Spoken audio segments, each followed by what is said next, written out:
GS for all exam की कक्षा में आप सभी लोगों का स्वागत। इस समय जो जीएस पढ़ाई जा रही है मुख्यतः टेट और सीटेट के लिए तो इम्पॉर्टेंट है ही, लेकिन सबसे महत्वपूर्ण जो है ईएलटी एग्ज़ाम जो दिसंबर में होने वाला है और ये साई एग्ज़ाम के लिए बहुत महत्वपूर्ण है।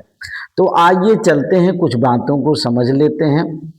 और मात्र 7-8 दिनों के बाद टेस्ट की सीरीजें शुरू हो जाएंगी। संविधान की प्रस्तावना को भारतीय संविधान की राजनीतिक कुंडली किसने कहा है? बहुत महत्वपूर्ण। राजनीतिक कुंडली किसने कहा है? बहुत महत्वपूर्ण है। राजनीतिक कुंडली किसने कहा है? आंसर है कन्हैया लाल मणिक लाल मुंशी। बहुत इंपॉर्टेंट है। संविधान की प्रस्तावना को भारतीय संविधान की राजनीतिक कुंडली किसने कहा है? कन्हैया लाल मणिक लाल मुंशी। जैसा कि हम जानते हैं कि संविधान की प्रस्तावना संविधान की आत्मा है।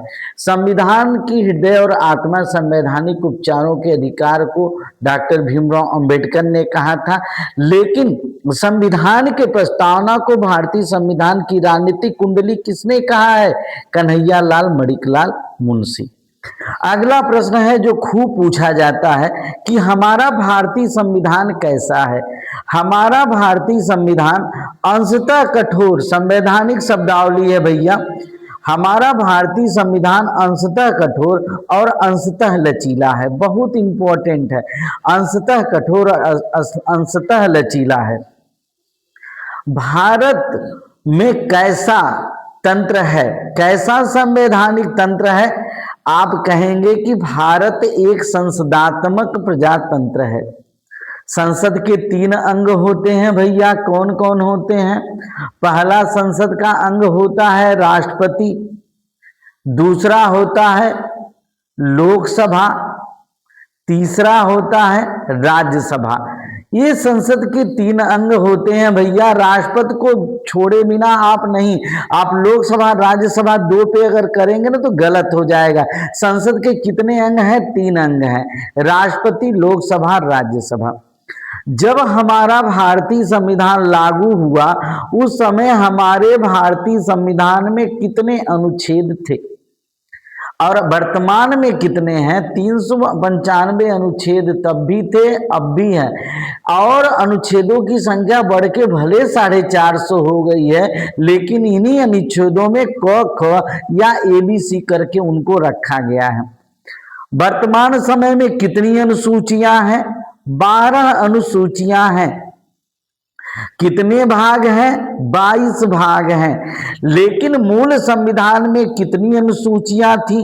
तो आप कहेंगे कि मूल संविधान में 8 अनुसूचियां थी। आगे चलते हैं भैया। भारत में संसदात्मक शासन प्रणाली कहां से ली गई है? बड़ा इंपॉर्टेंट है। भारत में संसदात्मक शासन प्रणाली जो है ये ब्रिटेन की देन है। बहुत इंपॉर्टेंट है। भारतीय संविधान बृहद होने का कारण क्या है? बहुत इंपॉर्टेंट प्रश्न है। क्यों भारत का संविधान विश्व के विस्तृत संविधानों में से एक है? तो आप कहेंगे सर इस संविधान में संघ और राज्य दोनों सरकार का प्रावधान है। भारतीय संविधान हमें बताता है कि संघ का किस प्रकार से शासन चलेगा, राज्य का किस प्रकार से शासन चलेगा। और आप ही बताइए 28 राज्य 8 केंद्र शासित प्रदेश प्लस 1 संघ का शासन कैसे चलेगा और सबकी क्या भूमिकाएं होंगी? यह सब डिसाइड करने के नाते भारतीय संविधान विश्व के विस्तृत संविधानों में से एक है। भारत का संविधान अपना अधिकार कहां से प्राप्त करता है? अगर नेता लोगों का बस चले ना तो संविधान को उठा के रख दें अपने बक्से में, लेकिन भारत का संविधान अपना अधिकार भारत की जनता से प्राप्त करता है और जनता ही जनार्दन है। और संविधान में इन लोगों के लिए भी उचित व्यवस्था है कि नहीं ये 5 साल या अधिकतम 6 वर्ष तक अपने पद पे रह सकते हैं, फिर जनता की अदालत में इनको आना पड़ता है। वाह रे हमारा संविधान कितना अच्छा है। भारत में वैध प्रभुसत्ता होती है। कौन प्रभुसत्ता है? किसके पास पावर है? तो भैया भारत में वैध प्रभु सत्ता जो है भारत के संविधान के पास है। अब भारत का संविधान जिसको चुन लेता है राष्ट्रपति, प्रधानमंत्री, मुख्यमंत्री, उसके पास ऑटोमेटिक पावर आ जाती है। लेकिन वैध प्रभु सत्ता कहां पे है? तो आंसर है भारत का संविधान। लिखित संविधान की अवधारणा सर्वप्रथम जन्म ली, बहुत इंपॉर्टेंट है भैया। अधिकतर लोग अमेरिका के पास चले जाएंगे, अमेरिका में लिखित संविधान है, भारत में भी है, ये बात सही है। लेकिन लिखित संविधान की अवधारणा सर्वप्रथम पूछा गया है तो फ्रांस। अब फ्रांस की क्रांति का नारा था स्वतंत्रता, समानता, बंधुत्व। फ्रांस की क्रांति सन 1789 ईस्वी में हुई थी, बहुत इंपॉर्टेंट है। 1789 ईस्वी में हुई थी और स्वतंत्रता, समानता, बंधुत्व। भारतीय संविधान न तो एकात्मक है न संघात्मक। भारतीय संविधान में कहीं कहीं पे जो है पक्षपात हुआ है। जहां पक्षपात होगा वहां एकात्मक हो जाएगा और जहां पे सार्वभौमिक सत्य की अवधारणा विकसित हो जाएगी वहां संघात्मक होगा। तो कहीं कहीं पे एकात्मक है और कहीं कहीं पे संघात्मक है। कुल मिला के हम कहेंगे कि भारतीय संविधान कैसा है? अर्ध संघात्मक है। अर्ध संघात्मक किसने कहा था भैया? केसी व्हीयर ने कहा था। वियर, वियर का मतलब आधा वह है, अर्धसंघात्मक कोडिंग के लिए है, आप याद कर लीजिएगा। अगले प्रश्न पे चलते हैं। सर्वोच्च न्यायालय की अवधारणा कहाँ की देन है भैया? संविधान का मूल रूप से रक्षक कौन होता है? संविधान का रक्षक आप कहेंगे कि सर्वोच्च न्यायालय होता है। तो सर्वोच्च न्यायालय की अवधारणा मुख्यतः कहाँ से है? अमेरिका से है। आ गई वो बात जिसका इंतजार था, एकात्मक तत्व, कि कहां पे पक्षपात थोड़ा बहुत हो जाता है। राज्यपाल की नियुक्ति आप ही बताइए, सत्ता पक्ष के लोग ज्यादा राज्यपाल होते हैं, नियुक्ति जो है राष्ट्रपति के प्रसाद पर्यंत है। कहां पे पूर्णतः सत्य है भैया? अंशतः लचीला है, वहीं पे एकात्मक तत्व है। राज्यसभा में असमान प्रतिनिधित्व, यहां पे भी रिजर्वेशन की उचित व्यवस्था नहीं है। प्लस राज्यसभा में सीटों का आवंटन के लिए भी कोई निश्चित व्यवस्था नहीं है। तो यहाँ पे थोड़ा सा जब पक्षपात होगा तो एकात्मक तत्व आएगा। अखिल भारतीय सेवाएं, सही है भाई कि रिजर्व श्रेणी का बच्चा कम नंबर पाके होता है, ईडब्ल्यूएस का भी कम नंबर, लेकिन जनरल श्रेणी के बच्चे को ज्यादा नंबर। यहां पे भी थोड़ा बहुत पक्षपात है। तो जहां पे पक्षपात होगा वहां एकात्मक तत्व होगा, और जहां पे जैसे सत्ता का भी केंद्रीकरण, यह जो है संघात्मक तत्व है कि सत्ता किसी एक के पास नहीं रहेगी। न्यायिक पूर्णावलोकन, न्यायिक पूर्णावलोकन, न्यायिक पूर्णावलोकन, न्यायिक पुनरावलोकन, न्यायिक पुनरावलोकन, पुनरावलोकन, यह जो है क्या है? ये संघात्मक है, ये संघात्मक तत्व है भैया, संघात्मक तत्व है। सत्ता का विकेंद्रीकरण, सत्ता का विकेंद्रीकरण, ये भी संघात्मक है। तो भैया जहां पे पक्षपात नहीं होगा वहां पे संघात्मक होगा, और जहां पे हल्का सा भी पक्षपात होगा आप कहेंगे एकात्मक है। भारत का अर्धसंघात, भारत एक अर्धसंघात्मक राज्य है, देश है, क्योंकि पॉलिटिकल साइंस में राज्य का मतलब विश्व से भी होता है, देश से भी होता है, और व्यक्ति भी अपने आप में एक राज्य होता है।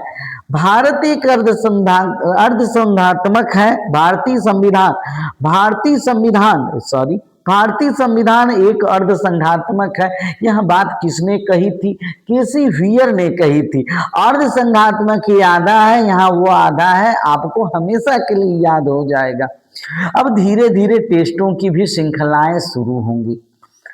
यह इतना जीएस पढ़ाने के बाद पहली बार हम आपसे टेस्ट ले रहे हैं, सिर्फ 2 प्रश्नों के साथ। राज्यसभा में होने वाले सभाओं की अध्यक्षता कौन करता है?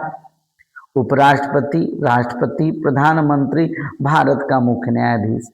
आपको आ रहा है, आप ट्रिक करिए, ट्रिक कर चुके होंगे। मैं जा रहा हूं उपराष्ट्रपति के साथ, और यही सही है। उपराष्ट्रपति क्या होता है? यहां पे एक क्वेश्चन आता है, राज्यसभा का पदेन सभापति। राज्यसभा का पदेन सभापति कौन होता है भैया? राज्यसभा का पदेन सभापति उपराष्ट्रपति होता है। दूसरा प्रश्न आप लोगों को आ रहा होगा, 3 में 2 के जवाब अगर दे रहे हैं तो तैयारी अच्छी है। भारतीय संविधान सभा ने राष्ट्रीय गान को कब अपनाया? भैया राष्ट्रीय गान तो 1911 में 27 दिसंबर 1911 को गाया गया था, लेकिन कब संविधान सभा ने राष्ट्रीय गान को अपनाया? कि भैया ये रविंद्रनाथ टैगोर द्वारा लिखित जनगण मनगण ही हमारा राष्ट्रीय गान होगा। ये कब अपनाया गया? 20 जनवरी 1950, 21 मई 1949, 13 नवंबर 1949, 24 जनवरी 1950। अगर आपको आ रहा है तो आप ट्रिक कर लें, हम आपको समय दे रहे हैं, ट्रिक कर चुके होंगे। अब मेरा जवाब है 24 जनवरी 1950। भारतीय संविधान के पूर्ण रूप से लागू होने के मात्र 2 दिन पहले राष्ट्रीय गान और राष्ट्रीय गीत को संविधान सभा द्वारा अपनाया गया। ये दम आपको याद रहना चाहिए। तीसरा प्रश्न, संयुक्त राष्ट्र सुरक्षा परिषद के कितने अस्थायी सदस्य हैं?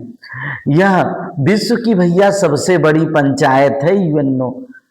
24 अक्टूबर 1945 को 24 अक्टूबर 1945 को संयुक्त राष्ट्र संघ की स्थापना हुई। कितने अस्थायी देश हैं? 3, 4, 5, 6। आपको आ रहा है तो ट्रिक कर लीजिए। मैं 5 के साथ जा रहा हूं, यही सही है। रूस है, चीन है, ये एशिया के हैं। अमेरिका काफी शक्तिशाली है, फ्रांस, ब्रिटेन, यह 5 देश हैं जिसके पास वीटो का पावर है भैया। विश्व की सबसे बड़ी पंचायत के अस्थायी सदस्य 5 हैं। रूस है, चाइना है, अमेरिका है, फ्रांस है, ब्रिटेन है। बेटा आप लोगों को बहुत अच्छी तरीके से जीएस दी जाएगी, और 6 या 7 तारीख को होने वाले एलटी के एग्जाम में पूरी जीएस यहीं से आएगी, हमारा दावा है। तब आपको ये पता चलेगा कि नहीं कितना सही तरीके से ज्ञान दिया जाता है। Thanks for watching this video.